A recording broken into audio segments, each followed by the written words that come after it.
भूकंप के झटके से हिला आधा भारत। नमस्कार, आपके साथ मैं हूं मलिका मल्होत्रा। दिल्ली में कल भूकंप से बेशक कोई नुकसान नहीं हुआ, लेकिन धरती में हो रही इस हलचल को नजरअंदाज मत कीजिए।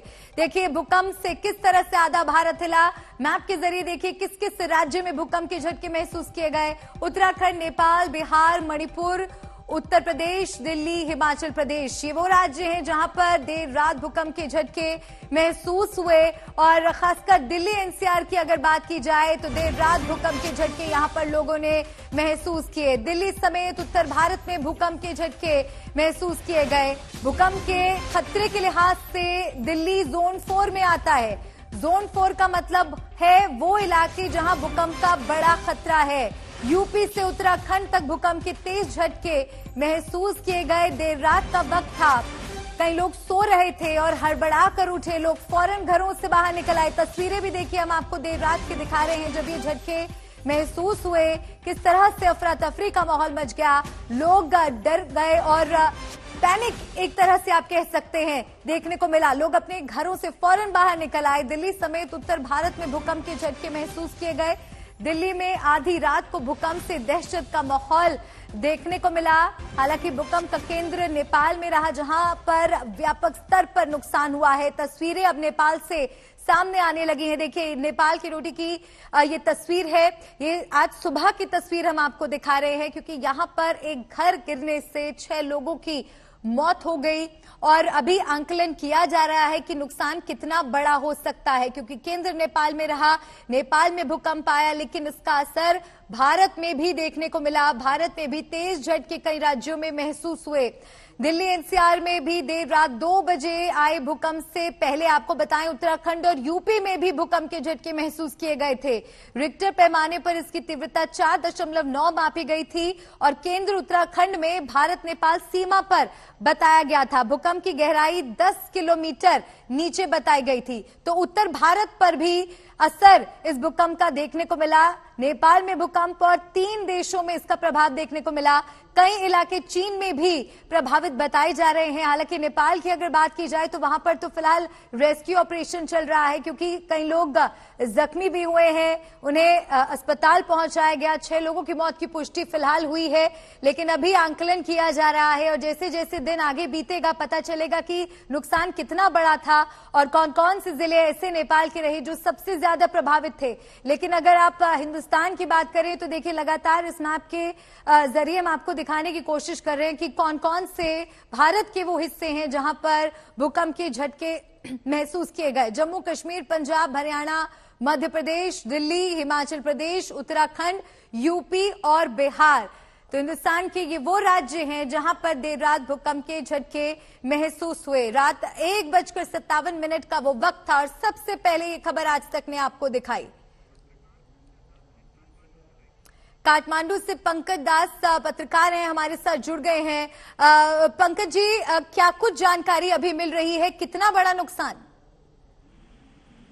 देखिए बीती रात 1:12 जो स्थानीय टाइम है उस हिसाब से जो ये भूकंप आया था उसमें करीब 1 दर्जन से अधिक घर पूरी तरह से ध्वस्त हो चुके हैं और 6 लोगों के अब तक मरने की खबर है। हालांकि पुलिस प्रशासन का दावा है कि अब उस मलबे में कोई नहीं बचा है। मलबे निकालने का काम लगातार जारी है। उनको ये लग रहा है कि अगर कोई दबे होंगे तो उनको पहले बचाने, उनको वहां से निकालने का काम उनकी प्राथमिकता में है। हालांकि कल रात से ही रेस्क्यू टीम पहुंची है। उसके बाद से अब तक दूसरे उस 6 के अलावा अब तक कोई भी वहां से बॉडी नहीं निकाला जा सका है। और अभी कितने बड़े नुकसान की आशंका जताई जा रही है? क्या रेस्क्यू ऑपरेशन खत्म हो चुके हैं या अभी और वक्त लगेगा? रेस्क्यू ऑपरेशन अभी भी जारी है, क्योंकि 2 घर है वहाँ वो बहुत पुराने घर हो गए थे, मिट्टी और लकड़ी के बने हुए घर थे, तो मलबे निकालने का काम अभी भी जारी है। कुछ और समय लगने की आशंका है और दूसरे जगह जो आसपास के डोटी के आसपास के इलाके हैं वहां भी पता लगाया जा रहा है कि वहां भी कोई नुकसान हुआ है कि नहीं, क्योंकि बहुत ही विकट इलाका है जहां संचार का बहुत ज्यादा माध्यम नहीं है।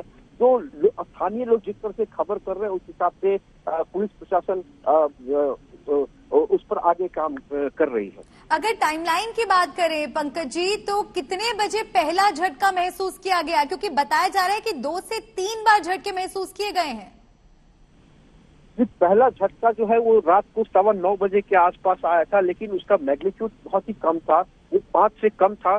दूसरा ऐसे 9:45 बजे के आसपास आया था, लेकिन जो सबसे बड़ा भूकंप का झटका था वो डोटी में आया है, जो देर रात 1:12 पर बताया गया है, जिसका मैग्नीट्यूड जो है वो 6.6 रिक्टर स्केल पर आया था, जिसमें बहुत ही ज्यादा नुकसान हुआ। उससे पहले के जो दोनों झटके थे उसमें किसी की नुकसान की भी कोई खबर नहीं, ना कोई घर गिरा, ना कोई किसी के मरने की खबर है। लेकिन रात को जो 1:12 पे आया, उसमें एक ही परिवार के 3 लोग और उनके जो पड़ोसी हैं, और वो 3 लोग, इस तरह से 6 लोगों की मरने की खबर, जिसमें 2 बच्चे शामिल हैं, एक 8 साल का, एक 12 साल का बच्चा है जो मर गए, और बाकी 5 लोग जो घायल हैं उनको अस्पताल पहुंचा दिया गया है। हालांकि वो सब आउट ऑफ डेंजर बताए जा रहे हैं। यकीनन ये बेहद दुखद खबर, एक ही परिवार के 3 लोगों की मौत हो जाना। क्या लग रहा है कितना वक्त और लगेगा पूरी तरह से आंकलन करने में कि नेपाल के कितने राज्य प्रभावित हुए हैं और कितना नुकसान हुआ है? नहीं, उसके डोटी जिले के अलावा और कहीं भी किसी तरह के नुकसान की कोई खबर नहीं है। सरकार हर एक जो आसपास के जिले हैं वहां पर उन्होंने पूरा पता लगा लिया। सबसे ज्यादा जो एपी सेंटर था डोटी का खप्तर एरिया, उसके अलावा और कहीं भी किसी बड़े नुकसान की खबर नहीं। हालांकि जो भूकंप के झटके हैं वो कई दूर तक वो महसूस किए गए थे। रात का समय था, कई लोगों को पता भी नहीं चला, लेकिन जहां बहुत ही तेज झटके डोटी के आसपास के इलाके में थे, वहां रात भर लोग दहशत में है। रात भर लोगों ने खुले मैदान में अपनी रात गुजारी है, और चूंकि बहुत ही ठंड का महीना है और पहाड़ी इलाकों में और भी ज्यादा ठंड है, तो इसलिए लोगों को काफी मुश्किलों का सामना करना पड़ा। नेशनल सेंटर फॉर सिस्मोलॉजी के मुताबिक भूकंप का केंद्र नेपाल के कालू खेती में जमीन से 10 किलोमीटर नीचे था। ये जो इनिशियल इंफॉर्मेशन आई थी, कालू खेती के बारे में भी अगर आप हमें जानकारी दे सके, और दोती से ये कितना दूर या कितना पास है? ये डोटी जिले में ही ये पड़ता है, जो डोटी का खप्तर एरिया, जो खप्तर नेशनल पार्क बोला जाता है, उसी के भीतर का ये एरिया है, जहां से ये भूकंप का केंद्र बिंदु बताया गया है, जो नेपाल जो सिस्मोलॉजी है उस डिपार्टमेंट की तरफ से। तो वो पूरा एपी सेंटर था वहीं डोटी जिले में ही है वहां पे।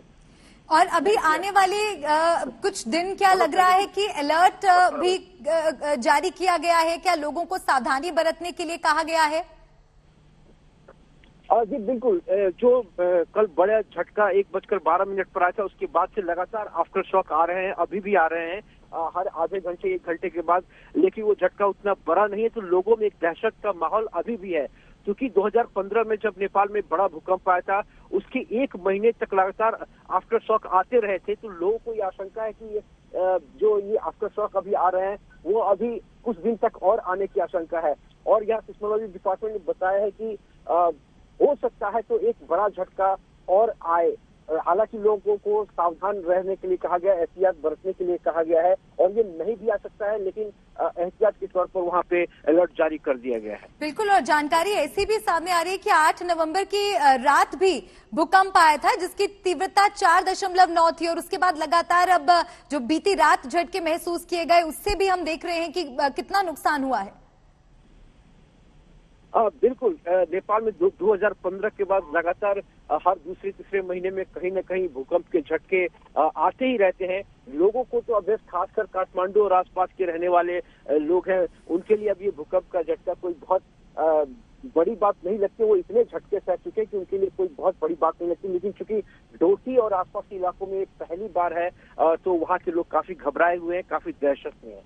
किस तरह के प्रिकॉशंस पंकज जी वहां लिए जा रहे हैं? क्योंकि अगर 6 से ज्यादा तीव्रता का भूकंप आता है तो कच्चे घर उसमें गिर सकते हैं, इमारतों की नींव भी दरकने का खतरा रहता है। तो क्या इस बात को लेकर भी क्या अब इंस्पेक्शन चल रहा है कि अगर कुछ लोग इस तरह के घरों में, इमारतों में रह रहे हैं, उनको शिफ्ट किया जाए? ये बिल्कुल, वहाँ जो जिस एरिया में ये भूकंप आया है वहाँ सिर्फ कच्चे घर ही ज्यादातर हैं, तो उन सभी को अभी पुलिस की तरफ से वहाँ सामियाना और टेंट वगैरह लगा के उनको वहाँ पे रखा जा रहा है। किसी को भी घर में रहने की सलाह नहीं दी गई है। और बहुत ही पुराने घर होने के कारण से अगर हो सकता है यदि कुछ इस तरह का बड़ा झटका और आए तो घरों को नुकसान पहुंच सकता है, लोगों की जान माल का खतरा हो सकता है। इसलिए लोगों को एहतियात के तौर पर जो खुली जगह है वहां पे रहने की व्यवस्था सरकार की तरफ से की जा रही है। जी पंकज जी, शुक्रिया आपका जानकारी हमारे दर्शकों तक पहुंचाने के लिए।